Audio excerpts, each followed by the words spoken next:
Doctor Bhuvaneswaran, Coimbatore. இப்போ என்னன்னா தொற்று நோய், தொற்று இல்லாத நோய், கம்யூனிகபிள் டிசீசஸ், நான் கம்யூனிகபிள் டிசீசஸ் அப்படின்னு ரெண்டு விதமாக நம்ம பேசணும்.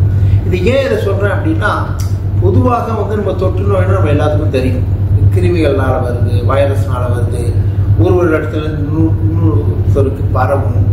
அது சளி மூலமாகவோ, தும்மல் மூலமாகவோ, தொடுவதன் மூலமாகவோ, அல்லது வேறு சில அந்த ஃப்ளூயிட்ஸ் உடம்புலேருந்து ஒருத்தருக்கு இன்னொருத்தருக்கு போகிறதுனாலையோ அப்படிங்கிறதெல்லாம் சொல்லலாம்.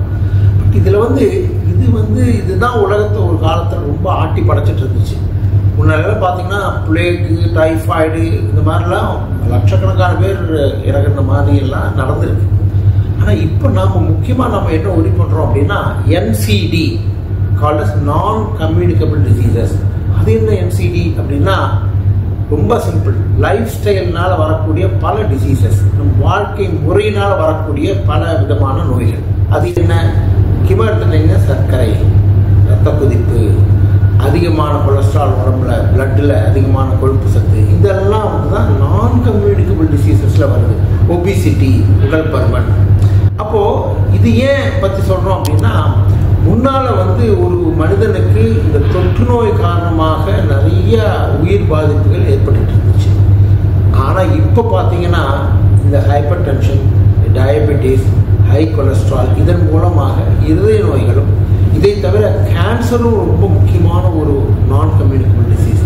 இது நம்முடைய வாழ்க்கை தரம், நம்முடைய வாழ்க்கையில் நாம் செய்யக்கூடிய நம்முடைய முறை, வாழும் முறை, இதற்கும் இந்த நான் கம்யூனிகபிள் டிசீஸுக்கும் நிறைய தொடர்பு இருக்குன்னு சொல்லிட்டு இப்போ விஞ்ஞானம் சொல்லுது. அப்போ என்னன்னா, சரியான உணவு, சரியான உடற்பயிற்சி, சரியான உறக்கம், சரியான வாழ்க்கை முறை இருந்தால் இந்த நான் கம்யூனிகபிள் டிசீசஸில் இருந்தாலும் அதை நல்லா சமாளிக்க முடியும் அப்படிங்கிறது இதை நான் சொல்ல வரேன். அதனால் இப்போ நீங்கள் என்ன புரிஞ்சுக்குங்க, தொற்று நோய் வராமல் தடுத்துக்கிறது எவ்வளோ முக்கியமோ அதே மாதிரி தொற்று நோய் அல்லாத நான் கம்யூனிகபிள் டிசீஸ் அப்படிங்கிற அதையும் நம்ம தடுத்துக்கணும். அதற்கு நம்முடைய வாழ்க்கை முறையில் ஒரு சீராக இருக்கணும் அப்படிங்கிறத தெரிஞ்சுக்கணும். புரிஞ்சுட்டிங்களா? அப்போது உப்பு குறைவாக சாப்பிட்றது, கொழுப்பு சத்து குறைவாக எடுத்துக்கிறது, சரியான உடற்பயிற்சி, நல்ல தூக்கம், இவை மனநலமும் முக்கியம், மனம் அமைதி. இப்படி இருந்தால் இந்த NCD என்று சொல்லக்கூடிய நான் கம்யூனிகபிள் டிசீசஸிலிருந்து ஓரளவுக்கு தப்பிக்க முடியும். வணக்கம்.